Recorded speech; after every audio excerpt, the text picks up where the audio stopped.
ചേട്ടത്തി, ത്രേസ്യാമ്മ കഞ്ഞി കുടിച്ചോ?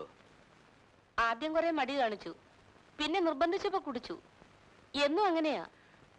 ത്രേസ്യാമ്മയുടെ കാര്യം ചേട്ടത്തി വലിയ ബുദ്ധിമുട്ടായി അല്ലേ? ഓ, എന്ത് ബുദ്ധിമുട്ടാ. ത്രേസ്യാമ്മ വാദം വന്ന് കിടപ്പായി പോയത് കൊണ്ടല്ലേ? ദൈവം എന്തൊക്കെയോ നിശ്ചയിച്ചിട്ടുണ്ട്. അല്ലെങ്കിൽ ചേട്ടൻ മരിക്കാനും ത്രേസ്യാമ്മ വാദം വന്ന് വീഴാനും ചേട്ടത്തി ഇവിടെ ഇങ്ങനെ വന്ന് നിൽക്കാനും ഒക്കെ വല്ല കാര്യമുണ്ടോ? ഞാൻ ഈ പാത്രമൊക്കെ കൊണ്ടുപോയി വെക്കട്ടെ. ഞാൻ ഈ കാര്യം എപ്പ പറയാൻ തുടങ്ങിയാലും ചേട്ടത്തി ഒഴിഞ്ഞു മാറും. ഇന്നത് പറ്റില്ല. ചേട്ടത്തിക്ക് എന്നെ ഇഷ്ടമല്ലെങ്കിൽ അക്കാര്യം പറ. ചേട്ടത്തി, ചേട്ടത്തിക്ക് എന്നെ വെറുപ്പാണോ? കൈയെടുക്ക മത്തായിക്കുട്ടി. ഇല്ല, ഞാൻ ചോദിച്ചതിന് മറുപടി പറയാതെ ഞാൻ കൈയെടുക്കില്ല. എന്റെ തോളിന്ന് കൈയെടുക്കാനാ പറഞ്ഞത്. ഇല്ല, ഞാൻ കൈയെടുക്കില്ല. ചേട്ടത്തി എന്നെ എന്ത് വേണേ ചെയ്തു.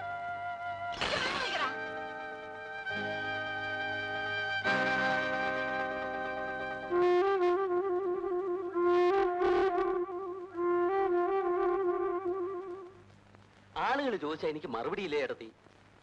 നീയും നിന്റെ ഭാര്യയും മക്കളും കാണാമറയത്ത് പോയി സുഖമായി കഴിയുന്നു. നിന്റെ ചേട്ടന്റെ ഭാര്യയും മക്കളും എങ്ങനെ കഴിയുന്നു നീ അന്വേഷിക്കാറുണ്ടോ മത്തായിക്കുട്ടി? ഇന്ന് ഉണ്ടെന്നോ ഇല്ലെന്നോ പറയാൻ പറ്റുമോ? ചിറ്റപ്പം വിചാരിക്കുന്നവർ അത്രയ്ക്ക് ബുദ്ധിമുട്ടൊന്നും ഞങ്ങൾക്കില്ല. അപ്പച്ചൻ മരിച്ചുപോയെന്നേ ഉള്ളൂ. എന്നാലും ഞങ്ങൾക്ക് സുഖമായിട്ട് ജീവിക്കാനുള്ള വകയൊക്കെ അപ്പച്ചൻ സമ്പാദിച്ചു വെച്ചിട്ടുണ്ട്. അതൊക്കെ ശരി. പക്ഷെ ഇങ്ങനെ കഴിയാനുള്ളവരാണോ നിങ്ങൾ? ചേട്ടനുണ്ടായിരുന്നെങ്കിൽ എന്നേക്കാൾ സുഖമായി ജീവിക്കേണ്ടവരല്ലേ? അതുകൊണ്ട് ഇനി ഇങ്ങനെ ഇവിടെ ജീവിക്കാൻ ഞാൻ സമ്മതിക്കില്ല. നിങ്ങളെ കൂടി എന്നോടൊപ്പം കൊണ്ടുപോകാനാണ് ഞാൻ വന്നിരിക്കുന്നത്. അപ്പോ ഇവിടെയുള്ള ഈ സ്വത്തൊക്കെ എന്ത് ചെയ്യണമെന്നാ മത്തായിക്കുട്ടി പറയുന്നത്? എന്ത് സ്വത്ത്? ഇതൊക്കെ ഒരു സ്വത്താണോ ചേട്ടത്തി? ഇതാർക്കെങ്കിലും വിൽക്കണം. എന്നിട്ട് ഇതിന്റെ 10 ഇരട്ടി ഭൂമി നമുക്ക് അവിടെ വാങ്ങിക്കാം. അതും നല്ല പൊന്നു വിളയുന്ന ഭൂമി. എന്നിട്ട് സണ്ണിക്ക് അവിടെ വന്ന് നിന്ന് കൃഷിയോ ബിസിനസ്സോ എന്ത് വേണമെങ്കിലും ചെയ്തുകൂടെ? സഹായത്തിന് ഞാനുമില്ലേ? കൂട്ടത്തിലുള്ളവരെല്ലാം ഒരുമിച്ച് കഴിയുന്ന ഒരു ശക്തിയല്ലേ ചേട്ടത്തി? സണ്ണി എന്ത് പറയുന്നു? ഞാനെന്ത് പറയാൻ? അമ്മച്ചി വരട്ടെ. ഞാനാണോ പറയേണ്ടത്? ഇനി മുതൽ എല്ലാ കാര്യങ്ങളും നോക്കേണ്ടത് നീയല്ലേ മോനെ? ആ, അതിരിക്കട്ടെ. ഇവിടെ നമ്മുടെ താമസം മാറ്റുന്നതിൽ സണ്ണിക്കെതിരുണ്ടോ? എനിക്കെന്താ എതിര്? ചിറ്റപ്പന്റെ അടുത്തേക്കല്ലേ. അപ്പോ ആലീസുമോടെ പഠിത്തത്തിന്റെ കാര്യം എങ്ങനെയാ? പഠിത്തമൊക്കെ അവിടെ വന്നതിന് ശേഷം ആയിക്കൂടെ? അവിടെ ഉള്ളവരാരും പഠിക്കുന്നില്ലെന്നാണോ ചേട്ടത്തിയുടെ വിചാരം? അപ്പൊ പിന്നെ എന്ത് പറയുന്നു മോനെ? നമുക്ക് ഈ നാട്ടിൽ നിന്ന് പോവാൻ അമ്മച്ചി. ചിറ്റപ്പനല്ലേ വിളിക്കുന്നത്. ദേ, അങ്ങനെ ബുദ്ധിപൂർവ്വം സംസാരിക്കുക. അപ്പൊ ഇത് വിൽക്കാനുള്ള ഏർപ്പാട് ഇന്ന് തന്നെ എഴുതേക്കാം. എന്താ?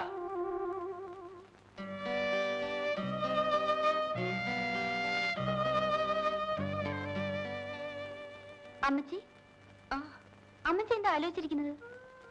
ഒന്നുമില്ല മോളെ. എന്തോ ഉണ്ട്. അല്ലെങ്കിൽ അമ്മച്ചി ഇങ്ങനെ ഇരിക്കേണ്ട കാര്യമില്ലല്ലോ. എല്ലാം വെറ്റിപ്പെറുക്കി നമ്മൾ ഇങ്ങോട്ട് പോരാൻ പാടില്ലായിരുന്നു മോളെ. പോകുന്നത് അബദ്ധമായി. അതിനിപ്പോ എന്തുണ്ടായി? മോള് പോയി കാപ്പി കുടിക്കേ.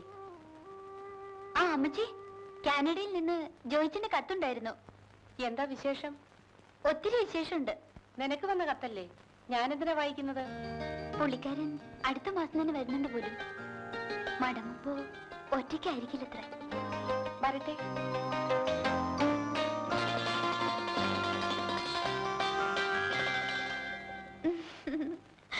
മനഃപൂർവ്വമല്ല ചോ, എന്തെല്ലാം കാര്യങ്ങളാ നോക്കേണ്ടത്. തലസ്ഥാനം, അസംബ്ലി. എന്നിട്ട് നമ്മുടെ മത്തായിയുടെ വീട്ടിൽ നിത്യ സന്ദർശനാന്ന് കേട്ടല്ലോ. അവിടെ ആന്നോ അസംബ്ലി കൂടുന്നത്? അയ്യോ, അത് അദ്ദേഹം ഇവിടുത്തെ ഏക മുതലാളിയല്ലേ. പുള്ളിക്കാരന്റെ കടാക്ഷമില്ലാതെ ഇവിടെ ഏതെങ്കിലും ഒരു രാഷ്ട്രീയക്കാരന് നിലനിൽപ്പുണ്ടോ അച്ചോ? അതെന്തോ എനിക്കറിയില്ല. നിങ്ങൾക്ക് വോട്ട് തരുന്നതും ജയിപ്പിക്കുന്നതും ഇവിടുത്തെ സാധാരണ ജനങ്ങളാ, മത്തായി അല്ല. അച്ഛൻ എന്തൊക്കെയോ തെറ്റിദ്ധരിച്ചിരിക്കുന്നു. എല്ലാം ശരിയായി തന്നെയാ ധരിച്ചിരിക്കുന്നത്. ഒന്ന് ചോദിക്കട്ടെ, ഈ റോഡ് ഈ നിലയിൽ എത്ര കാലമായിട്ട് കിടക്കുന്നു? റോഡ് മോശമായതുകൊണ്ടല്ലേ ബസ് ഇവിടം വരെ വരാത്തത്? ഈ റോഡ് അത്ര മോശമൊന്നും അല്ലച്ചോ. പിന്നെന്താ മത്തായിയുടെ ബസ് ഇവിടം വരെ വരാത്തത്? അത് വേണ്ട, പൂരിപ്പിക്കണ്ട. MLA മാർക്ക് 2 റോഡ് വീതം അനുവദിച്ചിട്ടുണ്ടല്ലോ. അതിന്റെ പേരിൽ ഈ റോഡ് നിങ്ങൾക്ക് ശരിയാക്കാമായിരുന്നല്ലോ. അതിനു പകരം മത്തായിയുടെ എസ്റ്റേറ്റിലേക്ക് കാറും ലോറിയും ചെല്ലത്തക്ക വിധം ആ റോഡും നിങ്ങൾ അയക്ക് അനുവദിച്ചു കൊടുത്തു. ഇതൊക്കെ ഇവിടെ ആർക്കും മനസ്സിലായിട്ടില്ലെന്ന് കരുതുന്നുണ്ടോ വട്ടപ്പാറ? അതെന്റെ മാത്രം കുറ്റമല്ലച്ചോ. വകുപ്പ് മന്ത്രി വിളിച്ചു പറഞ്ഞുകൊണ്ടല്ലയോ. മന്ത്രി ആയാലും MLA ആയാലും എല്ലാരും കൂടി ഇവിടുത്തെ സാധുക്കളായ മനുഷ്യരെ കബളിപ്പിക്കുന്നതിന് ഒരു അതിരൊക്കെ ഉണ്ട്. അത് മറക്കരുത്.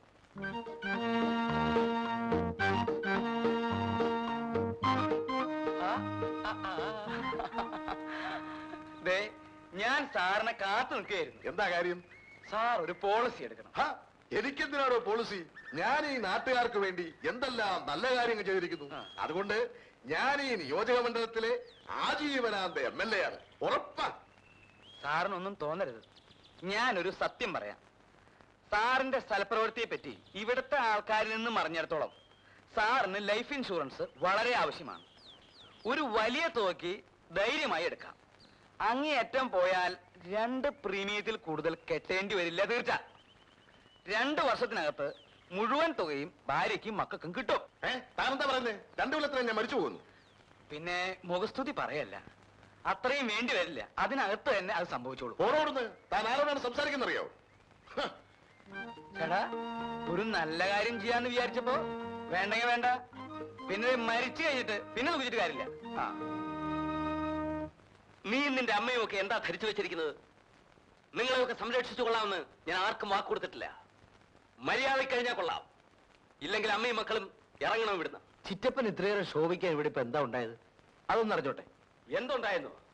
ഞാൻ പറയുന്നത് എന്തെങ്കിലും നീ അനുസരിക്കാറുണ്ടോ? നിനക്ക് തോന്നുന്നല്ലേ നീ ചെയ്തത്? അതിപ്പോ ചിറ്റപ്പൻ പറയുന്നത് എല്ലാം അങ്ങോട്ട് അനുസരിക്കാൻ പറ്റുമോ? അനുസരിക്കാൻ കൊള്ളാത്തതും ചിറ്റപ്പൻ പറയാറില്ലേ? ഞാൻ പറയുന്നതെല്ലാം അനുസരിച്ചിരിക്കണം, അല്ലാത്തവനൊന്നും ഇവിടെ താമസിക്കാൻ പാടില്ല. ഇങ്ങനെ പറഞ്ഞാൽ കുഴഞ്ഞു പോകും. ഇനി എന്തൊക്കെ സംഭവിക്കുന്നു പറഞ്ഞാലും ചിറ്റപ്പന്റെ കഞ്ചാവ് വരത്തിന് എന്നെ കിട്ടില്ല. എങ്കിൽ അമ്മയും പെങ്ങളെയും വിളിച്ചോണ്ട് ഇറങ്ങണ ഇവിടുന്ന്. ഈ നിമിഷം ഇറങ്ങണം. അങ്ങനെ അങ്ങ് പേടിപ്പിക്കണ്ട. നാട്ടിലുണ്ടായിരുന്ന ഞങ്ങളുടെ സ്വത്ത് വിറ്റിട്ട് രൂപ ഇങ്ങോട്ട് താ, ഞങ്ങൾ പോയേക്കാം. സ്വത്ത് വിറ്റിട്ട് രൂപയോ? ഇതുവരെ നിങ്ങൾക്ക് വേണ്ടി ചെലവാക്കിയ രൂപ എവിടുന്ന? ആഹാരം കഴിച്ച എവിടുന്ന? ഞങ്ങൾക്ക് വേണ്ടി എന്ത് ചെലവാക്കി എന്നാ പറയുന്നത്? എന്റെ ഈ നിൽക്കുന്ന മോളെ പഠിപ്പിച്ചോളാമെന്നും പറഞ്ഞ് വിളിച്ചോണ്ട് വന്നിട്ട് അവസാനം അവളെ തയ്യൽ പഠിക്കാൻ പോകേണ്ടി വന്നില്ലേ? സ്വന്തം മോളെ ബാംഗ്ലൂർ അയച്ച് പഠിപ്പിക്കുന്നില്ലേ? പിന്നെ എന്റെ മോളെ മറ്റാരെങ്കിലും പഠിപ്പിക്കോ? ഞാൻ തന്നെ പഠിപ്പിക്കണം. ഞങ്ങളുടെ സ്വത്ത് വിറ്റ് കിട്ടിയ രൂപ കൊണ്ടല്ലേ ചിറ്റപ്പൻ 1000 കാട് വാങ്ങിയത്. അവിടെ കഞ്ചാവ് കൃഷി നടത്തി കോടീശ്വരനെ പോലെ കഴിയുന്നത്. എന്റെ അമ്മയും പെങ്ങളും ഇവിടുത്തെ വീട്ടു ജോലിക്കാരെ പോലെ കഴിയുന്നു. ഞാൻ ചിറ്റപ്പന്റെ കഞ്ചാവ് വളർത്തുകാരനാണ്, അല്ലേ? മനസ്സില്ല. ഞങ്ങളുടെ രൂപ കണക്ക് തീർത്ത് തന്നാൽ മതി. ഈ നിമിഷം ഞങ്ങൾ ഇവിടുന്ന് ഇറങ്ങിയേക്കാം. ഏത് രൂപ? ഏത് കണക്ക്? അന്യരെ പറ്റിക്കുന്ന പോലെ എന്നെ പറ്റിക്കാമെന്ന് കരുതണ്ട. ഞാൻ വിട്ടുതരില്ല. നീ എന്തോ ചെയ്യും? എന്ന് ചെയ്യുമെന്നോ അറിയണോ? നമുക്കൊന്നും വേണ്ട.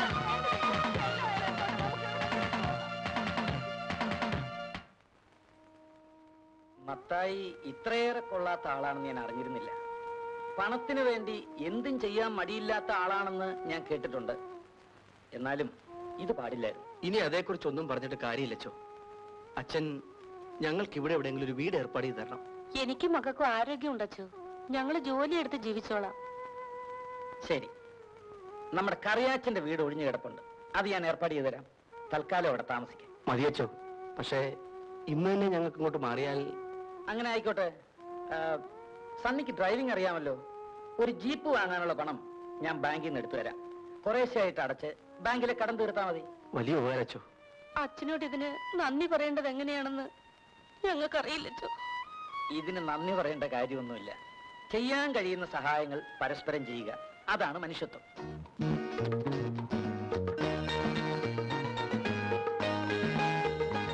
കൊള്ളാം മോനെ, നല്ല വണ്ടിയാ. അമ്മച്ചി കയറുന്നു. നമുക്ക് ഇവിടേക്ക് ഒന്ന് കറങ്ങിട്ട് വരാം. നമ്മുടെ സ്വന്തം വണ്ടിയല്ലേ. സ്വന്തം വണ്ടിയോ? കടം വാങ്ങിച്ച് രൂപ കൊടുത്ത് വാങ്ങിയതല്ലേ? കടമൊക്കെ വളരെ വേഗത്തിൽ അടച്ചു തീർക്കില്ലേ. ഇവിടെ നല്ല ഓട്ടം കിട്ടും അമ്മച്ചി. അമ്മച്ചി കയറിയാട്ടെ. ആലീസൂടെ വരട്ടെ മോനെ, എന്നിട്ട് നമുക്ക് 3 പേർക്കും കൂടെ ചുറ്റിക്കറങ്ങാം. എങ്കിൽ എനിക്ക് വിശക്കുന്നു. കഴിക്കാൻ നിൽക്കുക.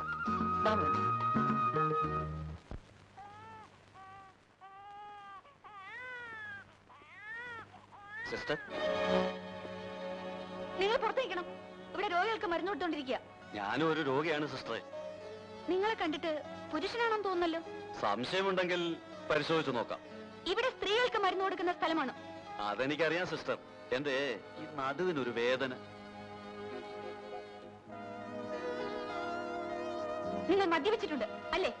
അല്ലാതെ ഈ തണുപ്പത്ത് കഴിയാൻ ഒക്കുമോ സിസ്റ്റർ? ഇവിടെ ഈ മദ്യഷാപ്പുകളൊക്കെ ഉള്ളത് അതിനുവേണ്ടിയല്ലേ? നിങ്ങൾ ഇറങ്ങിപ്പോയില്ലെങ്കിൽ ഞാൻ കംപ്ലൈന്റ് ചെയ്യും. നിങ്ങൾ ഇറങ്ങി പോകുന്നോ അതോ? ശരി, ഞാൻ പോയിട്ട് പിന്നെ വരാം. ശരീരം വേദനിക്കുന്ന പോലും അതിന് മരുന്നല്ല, അടിയാണ് അവരിപ്പോ ആവശ്യം. റാസ്കൽ.